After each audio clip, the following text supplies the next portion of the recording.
প্রাক্তন মন্ত্রী থেকে প্রাক্তন বিধায়ক, পুরসভার চেয়ারম্যান থেকে কাউন্সিলর, বড় নাম থেকে বড় পদাধিকারী, ক্ষমতা যাবার পর থেকে গত 2 মাসে তৃণমূল নেতাদের জেলযাত্রার তালিকা দীর্ঘ।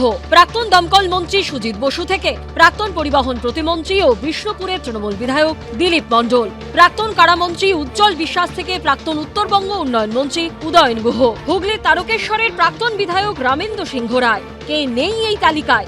এরই সঙ্গে গ্রেপ্তার করা হয়েছে বিধাননগরের প্রাক্তন চেয়ারম্যান সব্যসাচী দত্ত, বিধাননগর পুরসভার প্রাক্তন কাউন্সিলর দেবরাজ চক্রবর্তী, ক্যানিং পূর্বের প্রাক্তন তৃণমূল বিধায়ক শওকত মোল্লা। বিধানসভা ভোটে ফলতার তৃণমূল প্রার্থী জাহাঙ্গীর খানের মতো তৃণমূলের কেউ কেটাদের পুলিশের সামনে কাউকে ডিম মারা হয়েছে, কাউকে রাস্তায় ঘুরিয়ে পুনর্নির্মাণ করা হয়েছে। বেশিরভাগের বিরুদ্ধেই তোলাবাজির অভিযোগে রয়েছে মামলা।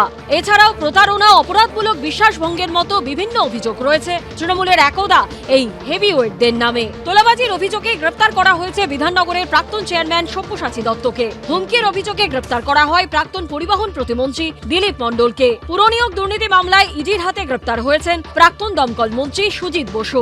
সরকারি ত্রাণ সামগ্রী অবৈধভাবে মজুতের অভিযোগে গ্রেপ্তার করা হয় তৃণমূল জমানার কারামন্ত্রী উজ্জ্বল বিশ্বাসকে। এই একই অভিযোগে গ্রেপ্তার করা হয় তারকেশ্বরের প্রাক্তন তৃণমূল বিধায়ক রামেন্দ্র সিংহ রায়কে। প্রতারণা ও অপরাধমূলক ষড়যন্ত্রের মামলায় গ্রেপ্তার করা হয়েছে উদয়ন গুহকে। লক্ষ লক্ষ টাকা তোলাবাজির অভিযোগে বুধবার প্রাক্তন তৃণমূল বিধায়ক অদিতি মুন্সির স্বামী দেবরাজ চক্রবর্তীকে গ্রেপ্তার করেছে পুলিশ। ভাঙড় বিস্ফোরণ কাণ্ডে শওকত মোল্লাকে গ্রেপ্তার করেছে এনআইএ। অন্যদিকে ফলতার ব্যবসায়ীর অভিযোগের প্রেক্ষিতে শিলিগুড়ির পানি ট্যাঙ্কি থেকে জাহাঙ্গীর খানকে গ্রেপ্তার করে রাজ্য পুলিশের এসটিএফ। যারা চুরি করেছে, যারা বাংলার মানুষকে প্রতারণা করেছে, ইল্লিগালি লুট করেছে, সেগুলো তো শাস্তি তো হবেই, শাস্তি হবেই। সে দেবরাজ হন, এই সামনে আমাদের থাকেন যুবরাজ অভিষেক ব্যানার্জি, তিনি হন, স্বয়ং কালীঘাটের আমাদের এক্স মুখ্যমন্ত্রী মমতা ব্যানার্জি হন, ছাড় কাউকে দেওয়া হবে না। এর আগেও মুখ্যমন্ত্রী জেলে গেছে, প্রমাণ হয়েছে। মমতা ব্যানার্জি যদি এর মধ্যে থাকেন, এই লুটের মধ্যে, চুরির মধ্যে, তারও শাস্তি হবে। পাল্টা খাস বিজেপি শাসিত উত্তরপ্রদেশের অযোধ্যার রাম মন্দির থেকে প্রণামী চুরির ভয়ঙ্কর অভিযোগের প্রসঙ্গ টেনে বিজেপিকে কটাক্ষ করেছে তৃণমূল। বিজেপি কাদের চোর বলছে? জয় শ্রীরাম বলা পার্টির রাম মন্দিরে চুরির অভিযোগ এসছে, তারা আবার চোর বলছে লোককে? জয় শ্রীরাম বলা পার্টির যাদের রাম মন্দির করব না, রাম মন্দির করব, সেই রাম মন্দির থেকে কুৎসিতভাবে টাকা চুরির অভিযোগ এসছে, বিপুল টাকা চুরির অভিযোগ এসছে। তাদের মুখে চুরির কথা শুনতে হবে? কেন্দ্রীয় প্রকল্পগুলো গুজরাট সহ অন্য জায়গায় চুরির অভিযোগ আসেনি? মন্ত্রীর ছেলে অ্যারেস্ট হয়নি?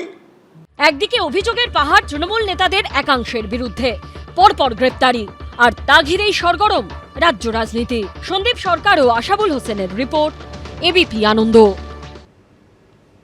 তৃণমূলে একের পর এক নেতা গ্রেপ্তার করা হয়েছে। প্রাক্তন মন্ত্রীদের অনেকেরই ঠাঁই হয়েছে গড়াদের পিছনে। আর এই আবহে সোশ্যাল মিডিয়ায় পোস্ট করলেন অভিষেক বন্দ্যোপাধ্যায়। জিজ্ঞাসাবাদের অজুহাতে তার সহযোগীদের নিয়ম বহির্ভূতভাবে গ্রেপ্তার করা হয়েছে বলে অভিযোগ তুললেন। কখনো সিআইডি, কখনো ইডি, কখনো রাজ্য এজেন্সি, কখনো কেন্দ্রীয় এজেন্সি। গত মাসে পরপর অভিষেক বন্দ্যোপাধ্যায়কে জিজ্ঞাসাবাদ করেছে সিআইডি ও ইডি।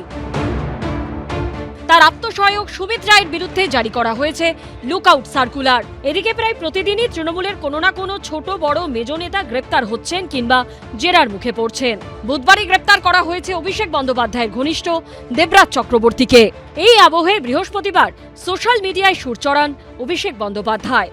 সোশ্যাল মিডিয়ায় তিনি লেখেন, গত কয়েক সপ্তাহে জিজ্ঞাসাবাদের অজুহাতে পশ্চিমবঙ্গ পুলিশের এসটিএফ ও সিআইডি কোনো যথাযথ নোটিশ ছাড়াই এবং আইনি সুরক্ষার মৌলিক নিয়ম লঙ্ঘন করে আমার অফিসের কর্মী বা আমার সহকারী প্রায় 25 জনকে হঠাৎ তলব করেছে অথবা যথেচ্ছভাবে তুলে নিয়ে যাওয়া হয়েছে।